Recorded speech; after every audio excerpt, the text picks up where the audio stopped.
We were using this dehumidifier in the basement and it worked just fine until it started leaking water at the bottom, even without the tank filling up all the way. And this is the second time this has happened to me with a dehumidifier like this, so I thought I'd make a video about fixing it. The first thing I have to do is open it up.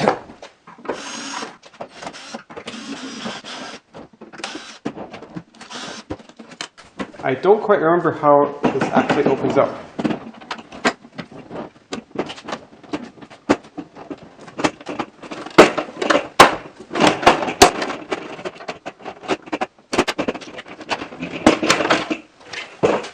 So here's the inside of it, here's the fan and the compressor, but I need to get this drip tray in here, which means I need to take the front cover off.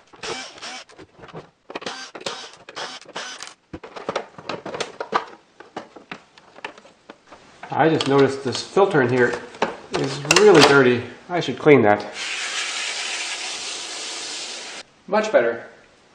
So normally water condenses off of these cooling coils here and into this drip tray and then down into the tank. But I'm not sure if that's working correctly now, so let's just try this out.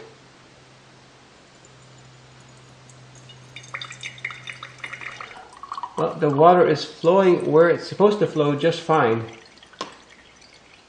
So at the moment, I'm not sure where the problem is.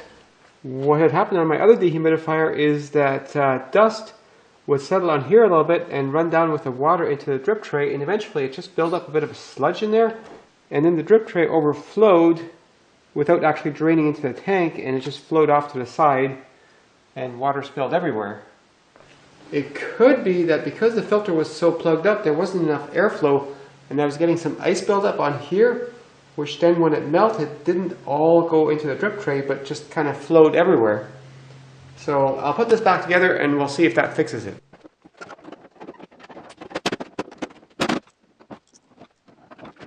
I set it up here in the basement and once again it made a puddle underneath. So I'm just going to leave it running open like that, and I can see there's some ice buildup on the coils. And to catch this happening in the act, I've got a Raspberry Pi with a camera module taking a picture every 2 seconds. So I'll just let that run overnight and we'll see what happens. Looking at the time lapses, the dehumidifier would ice over once or twice an hour, and once it iced over, it would turn off the refrigeration unit, and then the water melted and a whole bunch dribbled out the bottom.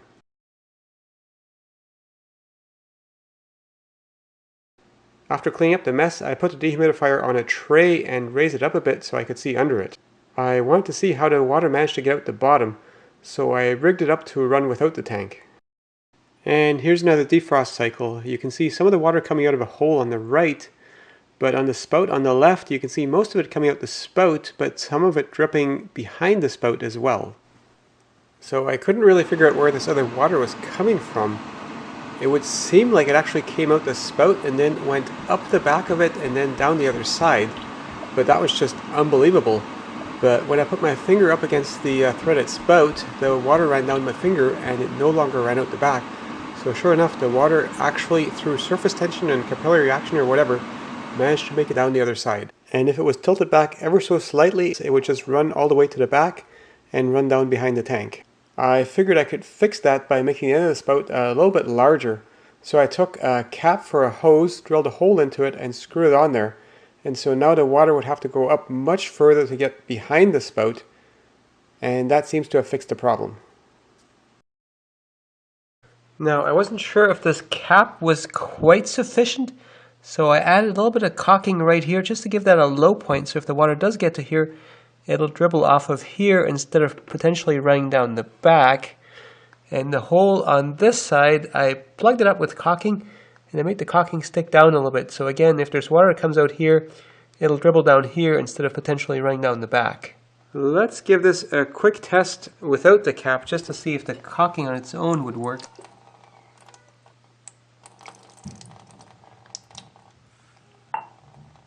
So by dripping off of here, it wouldn't run all the way to the back and past the tank. I noticed there was quite a gap between the condenser and the evaporator on this unit, and quite a bit of air flowed in between those. And plugging it up with a little bit of foam actually made a measurable difference in airflow near the edges. And testing it with that change, the dehumidifier still iced up, but only about half as often as before.